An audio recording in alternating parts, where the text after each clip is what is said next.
Talabna khamsan fawajadnaha fi khamsin. Kaulan neangan 5 perkara, ternyata kapanggih di 5 perkara. Talabna tarka dzunub, kaula neangan supaya ninggalkeun dosa, supaya teu hayang ngalaksanakeun dosa teh kumaha carana, ternyata fawajadna kaula fi duha. Kula manggihan di salat duha. Ternyata lamun urang sering salat duha sekali, 2 kali, 3 kali, poe, sepoe, 2 poe terus we. Setelah 40 poe bakal ngarasakeun nikmatna ibadah. Embung nu ngaran teu salat. Sanggeus salat embung teu berjamaah. Eta balukar tina salat duha. Bakal diberengenahan gerage. Eta geus kapanggih ku wali Allah nu ngaran Syakikil Balki. Ngeunaheun sakira ternyata tina hasil duha ngawarung, mun ngawarung teh mah jadi lancar ngawarungna. Anu balanja masyaallah eta ngeungkeuy ngahutang kabeh.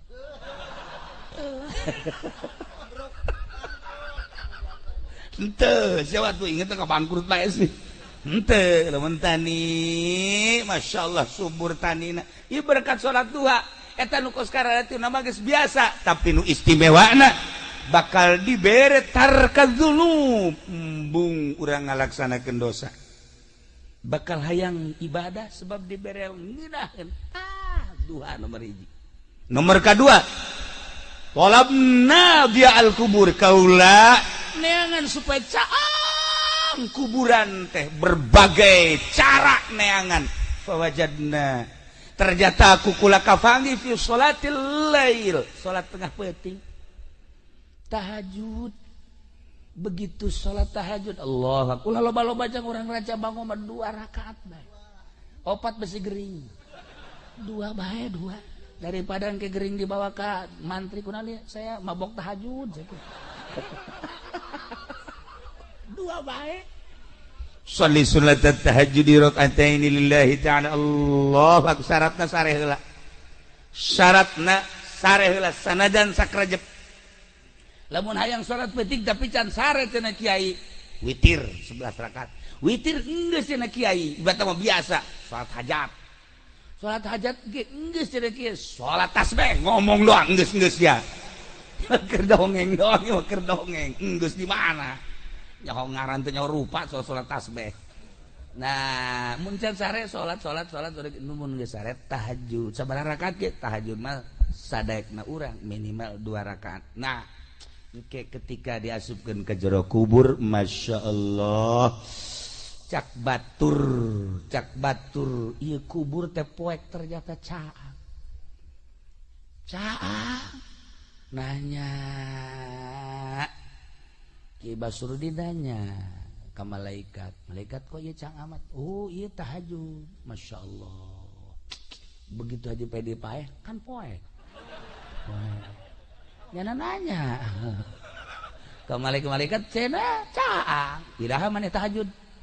Kula sok tahajud cenah ieu penting teh. Wal penting tahajud. Tahajud teh karena Allah apa karena karung? Kajahoan kan. Aya karena-kernaan. Lillahi ta'ala. Masya Allah. Lamun urang tahajudna 2 rakaat, taruhlah 10 watt. Lamun 4 rakaat tadi 5 watt, kuari 10 watt. Lamun kuari gedep rakaat, wah 20 watt. Masya Allah. Lamun urang bisa 10 rakaat 100 watt. Waduh. Caang di jero kubur teh. Kapanggih ku kisah Kikil Bakli fawajadna fi sholatil lail. Caang kubur teh kapanggih dina salat tahajud.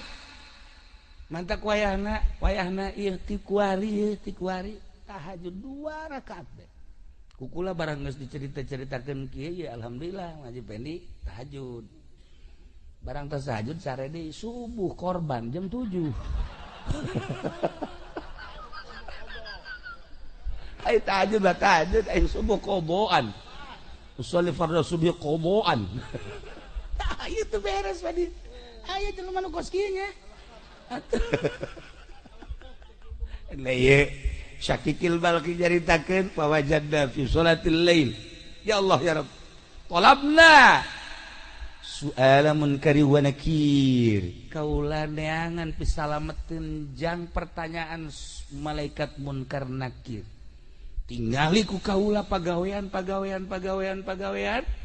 Ternyata fawajadnahu fi qiraatil Qur'an. Kapanggih ku kula horenganan jang ngajawab pertanyaan soal munkar nakir adalah maca Quran. Ya Allah ya Rabb. Lamun Sidina Abu Bakar Siddiq radhiyallahu anhu nama tamat Quran teh beurang satamatan peuting satamatan. Hese ngomongkeunana tak kos kitu mah. Kabelah dieuna nyana salat 2 rakaat tahajud usolli sunat tahajud di rakaatin. Allahu akbar. Rakaat awal ti alif lam mim datang ka surat kahfi. Rakaat kedua ti surat kahfi datang ka qul a'udzu birabbin nas. Masyaallah karim. Kabelah dieuna sarakaat satamata 2 rakaat satamata. Eta si kubangun ngukur nanya heuh kumaha macana. Urang lamun keur sajuz setengah jam benu lambat setengah jam. Berarti lamun hayang tamat sabaraha jam ngaji? Cepet atuh diajak kan angel. Setengah sajuz teh ya 5 naon gitu ngaranna setengah jam. Ku ari 30 juz cepet sabaraha jam? 15 tahun. Nu bener sih. Hitung coba. Bener.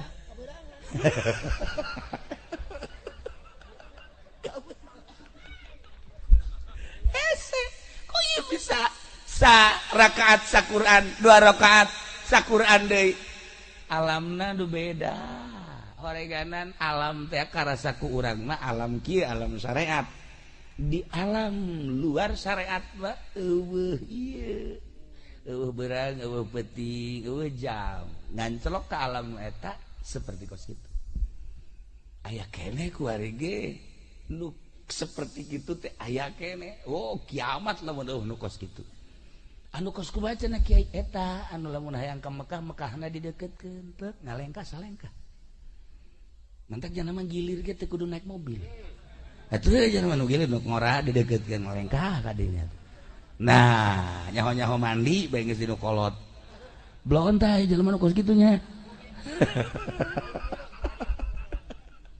Tah ieu. Oreganan maca Quran, maca Quran eta teh kajahoan ku kutubul aulia Syakikil Balqi ngajelaskeun nyana geus nempo ka jelema-jelema ahli Quran. Eta ditanya ku malaikat munkar nakirna babarieun jasa. Allah geus teh hese. Jawab ahli Quran. Aya jelema talar Quran, setelah talar Quran ustad. Geus talar Quran kabelah dieuna jadi calo. Quran teu dibaca jadi calo tanah. Quran teu dibaca 10 tahun nyana nyaloan akhirna Quran poho. Boleh bejakeun. Begitu poho nya bebeja ka kula kiai. Aduh cenah kula ieu talar Quran aju. Kula nyalo 10 tahun akhirna sugih henteu. Quran poho cek cenah ieu. Ku kula rada dicarekan. Talar deui. Awas ya lamun sampekeun ka paeh. Haju ieu Quran can katalar siksa kula. Hafizul Quran cilaka lamun datang ka paeh. Henteu kembali deui. Teu kudu dicaritakeun hadisna. Waktu langsung bae nyana balik ka mana alar deui Quran. Oh, dimulayan deui terus. Encan kaburu katalar maot. Jelema teh maot bae. Salat kubur di tukangan imah wasiatna menang berenganan satahun tirkah eta tanah teh dek dibagikeun majikan anak. Nah laporan ka kula ieu daek nu meulina asal kuburanna pindahkeun kumaha ge pindahkeun geus kuburan maka ditu ka wakaf digali Masya Allah eta awakna dampal eueuh dagingan engke bitis datang ka tuur aya tuur eueuh dagingan ka dieu encelok-encelokan belah dieu eueuh dagingan belah beuteung aya saeutik belah tukang ka dieu eueuh dagingan tah eta hafizul Quran nu poho disiksa udah nyaritakeun jelema nu beleger loba jasa ketika digali kuburanna beleger padahal jelema bodoh ikhlas waktu ibadahna geus lain saeutik ka makos kitu mah loba aya jelema kiai beledegan kiaina wah hebat jasa begitu maot bau mayitna ge lamun urang Abu Yadahlan ketika maot guru abah guru urang sararea nuanieun kan mandiat nungguan abah begitu abah datang karak di pandian nu bantak teu wani kunaon seungitna luar biasa masya Allah seungit aya kiai tilu kiai nu ngundang kula encan di pandian bau encan di pandian geus bau kula nanya ieu pagaweana salian tinggi nyai naon sih orenganan ngeridit-ngeriditkeun atau pan ieu mah nya ngeridit atuh geus ka apa ieu mah geus pokokna teu bisa kuku bae teh mah jero teu tanggung jawab geus pokokna seperti eta ya Allah ya Rabb lamun guru kula di Garut geus hese nyaritakeunana seungit teh jadi kubur memehna ge kula nyana hayang di pandian memeh maot hayang di wuduan ku kula di isangan di pandian di wuduan terus dibaringkeun bebeja ka kula lamun aya nu salam ulah dijawabnya bener anu assalamualaikum kadenge kula di luhur kasur nyana nu ngajawabkeun salam bisa nyaho kitu untuk leutilila maot lah ngeunaheun ningali seungit sababaraha kiai seungit tapi asa babaraha kiai bau tah nu ngahalal-halalkeun bangsa duit bank riba terserah endek mangga bae endek heheg bae cuman seperti eta tah urang garan bakal maot bakal bae siai bae geus kos kitu komo si ieu geus teu jaretakeun ja kuarina ge geus kaambe can maot geus kaambe atuh kumaha dengan tak kukula diajak ka mamana ge pamajikanna tilok nanyakeun tilok naon tilok sugan telepon pamajikanna kiai aya salaki ya tilok anyana tilok deui geus dianggap paeh ti heula orangana lain paeh jelemana paeh etana lah pokona mah geus dicak pamajikanna geus mangpaatna ja tah nomor kahiji nomor kadua matak maca Quran kade ibu si kade aduh cenah geus kaburu teu bisa ja baheula mah teu belajar naon nu bisa kuari bisana cenah kulhu Quran keneh geus baca kulhu saloba-lobana ulah kurang ti 200.000 jadi atakah eta kulhu jelema anu maca kulhu sampikeun ka 200.000 haram awakna ka neraka teu kumaha coba cak Kangjeng Nabi eta maca ti kuari kulhu qul huwallahu ahad Allahus samad lam yalid wa lam yulad wa lam yakul lahu kufuwan ahad den make batu hiji qul huwallahu 200.000 200 batu bisa pakai ngabangun imah eta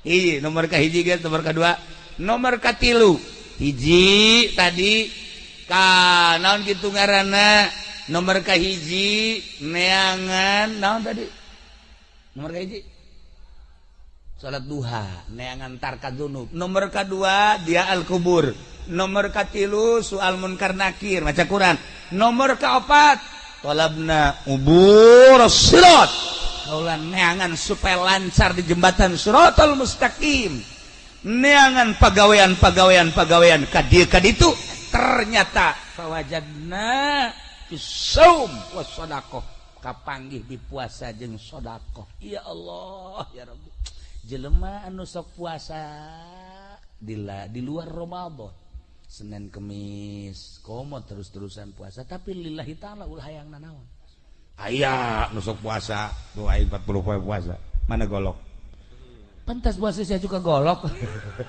tak itu lain puasa do kos gitu puasa karena Allah ayo santri 7 poe 7 penting puasa baik bukan lagi cabai rawit pohara jasa siek puasa naon sih hebat amat puasa masan sarwiti aing goblok cekit sarwiti ditanya nyiduhan ka aing ayo poterkeun ku aing sia tasbih ya Allah atau lain puasa kos gitu lain ya sarwiti mah teu kudu puasaan ku ari mah bawakeun mobil beat motor dah sia kosok jasa bisa maca beat segala naon beat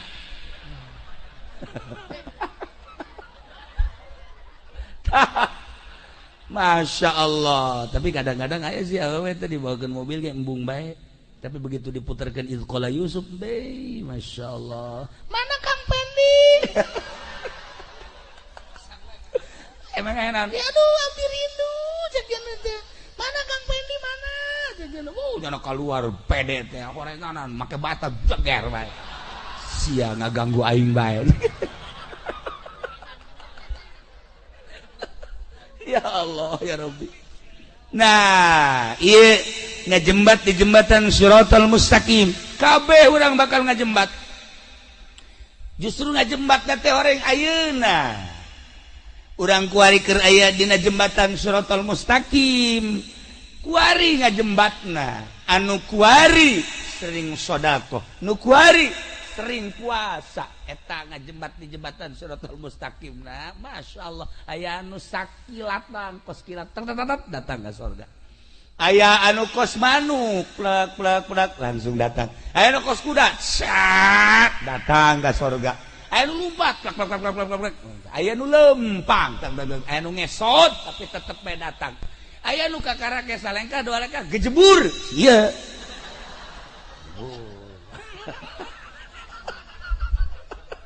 Jangan kejebur, bagus dari awal. Aduh, keadaan ada kumaha tuh. Sodako. Masya Allah, can nyorang kulang ngadenge di pondok anu ngaluarkeun zakat. Di saya, jadi pengen jajan orang. Malah mah zakat batur dicokotan. Aya jelema ngahadiahkeun kipas di masjid. Masya Allah, maot tiis di jero kubur kan ditanya, begitu ditanya maca Quran osok iya tiis daun tiis teh maneh baheula ngajariahkeun kipas di masjid. Masya Allah hanjakal teu ase cekna teh. Aduh lah kieu mah saya kipas-kipas anu kuari dinikmati di masjid tah kuari maneh nu tiisna. Masya Allah alhamdulillah cek tiis kan sedekah ya dak jelema ya Allah ya Rabb Mang Haji gulai candahar di kamari ya tah bere tah. Aduh dulur kula ge dari sararusa tah dibere tuh batur anu keur sempit hatena kemudian dibere jembar hatena ngenyebrang di jembatan Shiratal Mustaqim na babari datang Haji Pendi. Haji kula di kamari candahar salah saha ye tu lain dahar sia teu kuat coba lain dibere di ada ini dinasehatan wae ya ini jelema hirup mah ya sing hadis ya datang ke situ dahar berarti kan kudu usaha jelema kan keur lapar dibere nasehat lapar mah bere sangu lain nasehat nya geus kieu bae tukang nyekelan batu mana ya ku aing aya sia ku aing sia diwewelkeun sia ku aing. Masya Allah jelema butuh dahar bere dahar nasehatna jelema butuh ilmu bere ilmu nasehatna jelema hayang kawin bere awewe nasehatna. Nah ieu aya jahe kemudian hayang kawin bere lalaki eta ngaranna nasehat siap. Siap atuh sanu hayangkeun awewe kemudian nyana pamajikan ge geus ngusir. Tah ieu nasehat teh lain ceramah nu asli lama kumaha kebutuhan. Masya Allah karim. Nah iya kuburi sirat kapanggih ku kisah kikil barki ternyata dua hiji puasa nomor kedua sodako sebab eta adalah sarana pamereti Allah yang nyalamatkan orang ketika orang jadi jelema sugi kiai mah meureun zikir penting teh kiai mah maca Quran santri mah meureunanan sholawatan aing mah sakieu ayana lah aing mah endeup ngagunakeun sarana nu aya ti Gusti Allah dititipan harta. Nah petakeun ku urang parkir miskin mana yatim piatu masjid mana nu can anggeus tetangga mana anu butuh ya Allah pondok pesantren mana tuh pan ieu mah aya masjid ge anu datang Haji ieu keramik dan can bejakeun ka masyarakat sok geura saha anu siap karo kemang Haji Panderi tuh panjang mah atuh masyarakat geus beres kabeh aya kene kurang maji aya kurang mangsa 10 meter kan coba nu sejen heula beres leuwih duitna leuwih ieu mah aja kadegan duitna basa tokoh masyarakat kos gitu nah lamun tadi jelema mere kipas ai prak di pondok papan kipas leungit barang diteliti barang diteliti si eta nu nyokotna ya Allah laporan ka kula kiai kumaha cenah naon batur makan jariah kipas ieu mah ku Haji Pendi can dicokot atuh teu aneh boro-boro kipas kotak masjid ge pan laleung geus tah ieu si hade ya si hade nomor kaopat baca Quran jang soal munkar nakir jelas tamati kisah kikil balki nomor kaopat ka tilu nomor kaopatna ieu sedekah jeung puasa urang teu kuat sedekahna tiis bakalna di jero kubur teh urang loba sedekah teh ya Allah ya Rabbi di jero kubur ngeunaheun tiis nanya urang ka malaikat teh titisan ieu kipas aya tiis nu ieu tiis sa ieu ngabungahkeun fakir miskin masyaallah ieu nu pohara jasa tiisna tatangga ieu pohara jasa aya tiis pohara amat kahandap-handap tiis ieu keramik masjid ya Allah ya Rabbi ngeunaheun jasa sedekah ke lancar di jembatan Shiratal Mustaqim kalima talabna zillal arsy abdi neangan iiuh aras ke di akhirat urang kepan dikumpulkeun di mahsyar kiamat baas udang ti kubur berangkat kabeh ka mahsyar padon pengan sadepa sakieu deuk kumaha sakieu langit kaopat panas pahar engke mangan sakieu satangtung panas aya nu kesang teh liput aya nu kesang datang ka mata nu kesang datang ka irung nu kesang datang ka sungut nu kesang datang